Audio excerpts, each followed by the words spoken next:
Do you want to start wholesaling real estate in as little as 21 days without needing a real estate license, without needing to make a cold call, and without having to spend $1 in marketing?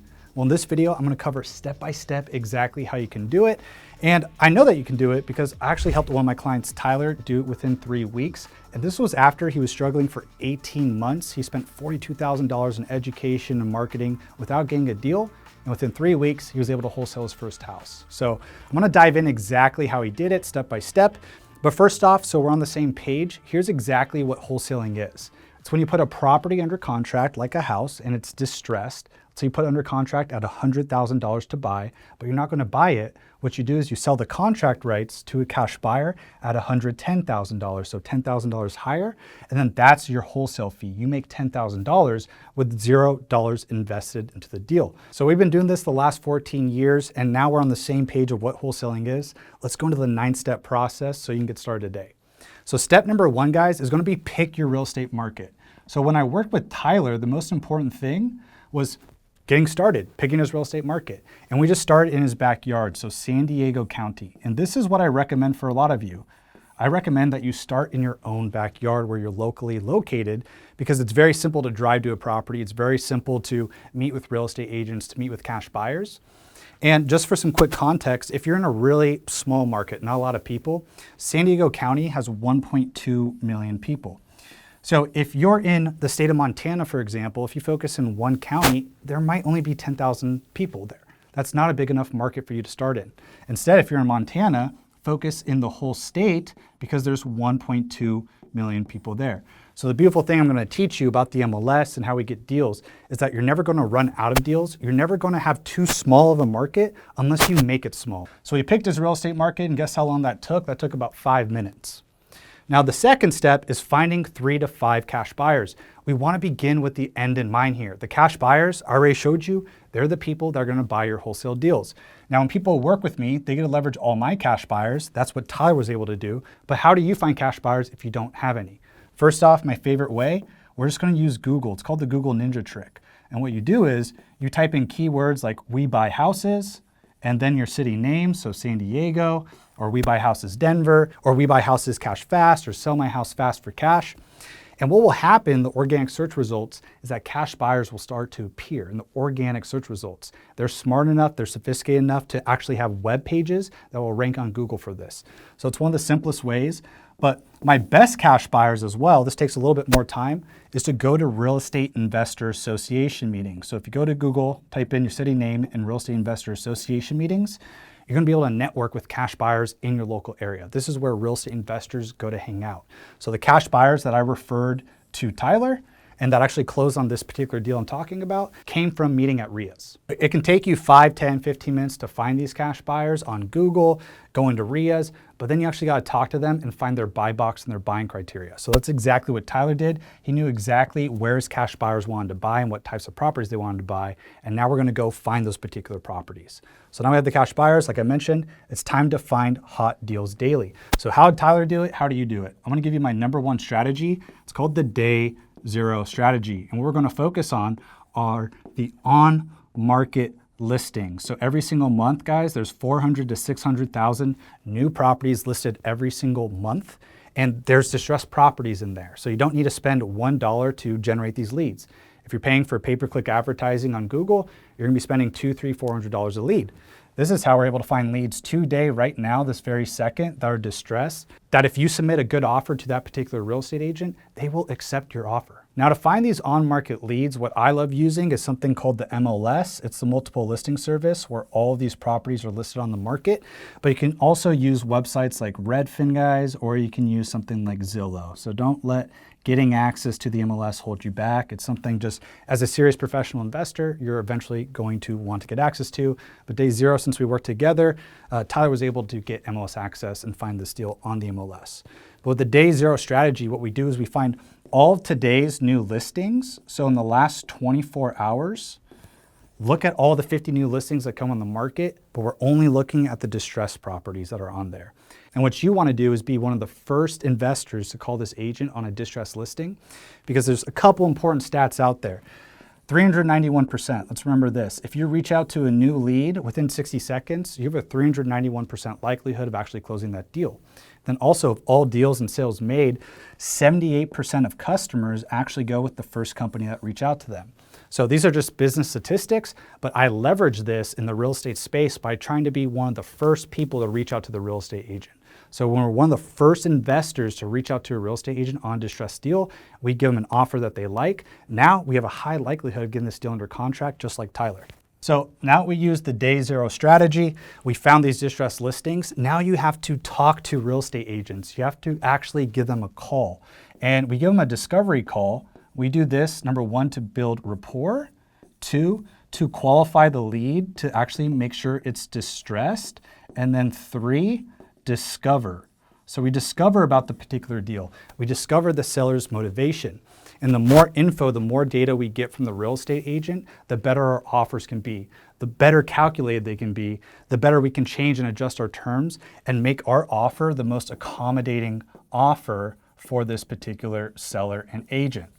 So it's very important that we talk to every single real estate agent because most people out there, most newbies, are not talking to real estate agents.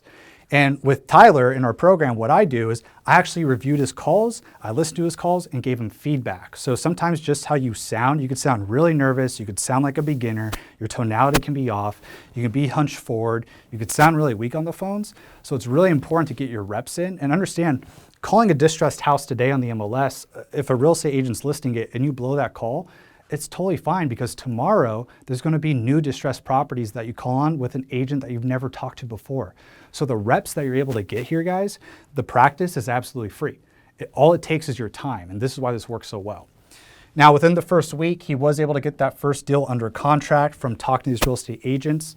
The next most important part after you talk to this real estate agent is going to be analyzing the deal. So do not be the newbie, guys, that is analyzing deals once you find a deal. This is where people waste 20 to 40 hours a week. They're working hard, they're analyzing all these deals, but you're not submitting any offers. And that's the most important thing here. It's going to be actually submitting written offers. So if you're spending 20, 40 hours a week analyzing deals and not talking to agents, you got to do the reverse in order to actually close deals. This is what I worked with Tyler on. So to analyze these deals, what we have to do is calculate the ARV, that's the after repair value. We have to calculate the repair costs, and we also have to understand what our desired wholesale fee is going to be. And then we're able to see our purchase price, where we need to purchase this property at and actually offer on it. So for the ARV, how we calculate this is we find comps. We're looking at similar renovated properties with a similar bed bath count and similar square footage to the property, typically plus or minus 20% of the square footage of our subject property. So this property here that you wholesaled, in this example, let's say is 1,000 square feet, plus or minus 20% of the square footage of that, it's going to be 800, 1,200 square feet. So just look for properties in that particular range. We don't want to look at 5,000 square foot houses with 5 beds and 5 baths. So we compare apples to apples. You might see that a lot of properties in the area, very comparable, sell at 500K. Well, now you can make a calculated decision and say our property is probably going to sell around 500K. That's exactly what we need to do. Now for the repair cost for this particular property, we used a $40 per square foot rule. It was all cosmetic, so it was a very quick way to analyze repairs. And we know this rule to cosmetically renovate the property because we actually we talk to our cash buyers and we use their rule to analyze the properties. Because it doesn't matter how you analyze properties for repairs, what matters is how your cash buyers analyze properties for repairs. So we analyze it the same way as them. So let's say it was 1,000 square feet, 1,000 times $40, what's the reno gonna be? The 40K renovation budget. Now it's always our goal, you always wanna shoot for a $10,000 wholesale fee bare minimum. Sometimes when you're starting out, you're gonna stink at negotiating, you're gonna stink at analyzing your numbers, you're gonna stink at submitting offers. So sometimes you might have to adjust your wholesale fee and maybe you only make $3,000, $5,000, $6,000, $7,000 on your first deals because we have a lot of other areas to improve. But we've done deals a lot higher than that as well. As you get better at this game, you will get larger wholesale fees. But now we calculate the ARV, the repairs, we plug our wholesale fee in. Now we know what our purchase price will be. We know what our purchase price will be because we use our deal calculator that we analyze on every single deal. And I'll go ahead, I'll put that in the description down below.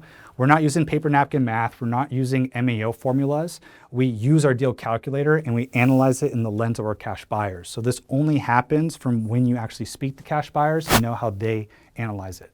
So it's very important that we do that as step 2. Now let's carry on. Now we analyze the property. Now you know exactly where you need to offer to make your desired wholesale fee and for your cash buyer to make their profit.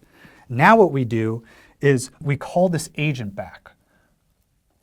So this is actually call number 2. Remember, we did the first call, the discovery call right here, disco call, call 1, and this one I call the close call.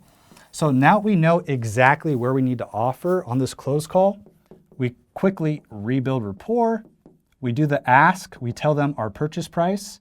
And then 3, we close it. We get that offer in no matter what with that real estate agent.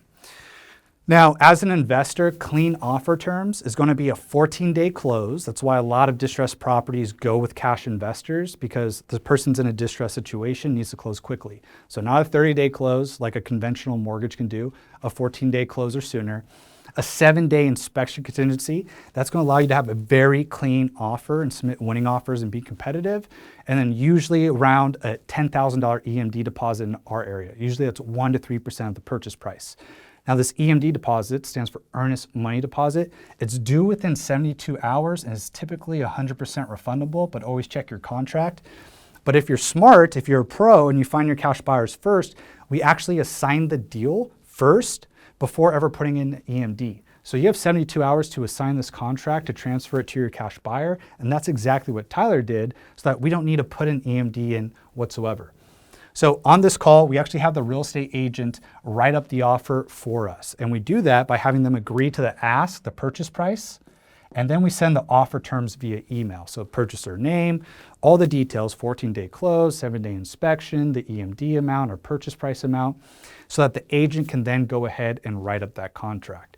As one of the big benefits of utilizing the MLS is we're using on-market contracts. It's what everyone's familiar with in the area. We're not bringing an off-market contract to these on-market deals.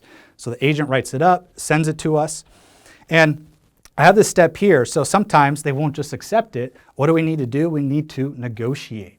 So a lot of the times, what we want to do is adjust our terms rather than our price. So maybe you can go from a 7-day inspection, guys, to a 5-day, and now that makes your offer more desirable, maybe 3 days or 1 day, right? These are all things that can make your offer more desirable. Maybe the seller needs to actually close in 17 days rather than 14 days, so we can be more accommodating. Maybe you have to buy a couch for $3,000 from the seller, so they net that on a bill of sale, and that makes your offer more desirable. So there's a lot of different things that you could do to make your offer more desirable without adjusting your purchase price per se. But a lot of times when we're starting out, you might have to adjust that $10,000 wholesale fee to $7,000. But the name of the game here is what we need to do is negotiate. You might get counter offers, and we got to fight to get our wholesale fee to what? To then get our offer accepted. Our offer's accepted once the seller actually signs that contract. So we sign the contract first, then the seller is going to sign it. And now you have a deal under contract, and we can actually wholesale it. So how we actually close these deals now, once the deal's under contract, it's executed, we own the contract rights, we got to sell it to our cash buyer. Once again, because you're a pro and you're smart, you already found your cash buyers here. You're not going to be running around like a chicken with your head cut off trying to find cash buyers. This is one of the biggest mistakes that I see newbie investors fail at, is they get a deal under contract, you do all this hard work, rightfully so, and then you start trying to find cash buyers once the deal's under contract, and you have 3 days to put an EMD, maybe a 7-day inspection, a 14-day close, and you can't find a cash buyer, and then you leave $10,000, $20,000, $30,000 on the table. So because we found our cash buyers first, immediately, once this deal's under contract, you email, call, and text your top 3 to 5 cash buyers that are buying deals in your particular area. So this is exactly what Tyler was able to do immediately, and within 1 hour was able to get a yes from a cash buyer, to then he was able to assign it, close the deal, and get paid his wholesale fee. Now, this is the process that we do day in, day out. This is how Tyler was able to get his first deal within 21 days. And what you need to understand, the most important KPI here is submitting offers on a daily and consistent basis, because something called the snowball effect will work for you. As you can see here, this is a text from Tyler. He started to get more deals, a 5K deal, 8K deal, because the snowball effect was working for him. Once you start submitting consistent offers, you'll be on the offense. You'll be able to put properties under contract today, right now, that are actively for sale, but you'll start having agents reach back out to you and becomes a lot more passive. So if you want to use the same system that Tyler used to acquire these deals and get deals consistently, just go to realestateskills.com/training, and you'll see more case studies of other people doing this across the nation too. Alex Martinez with Real Estate Skills, looking forward to helping you out.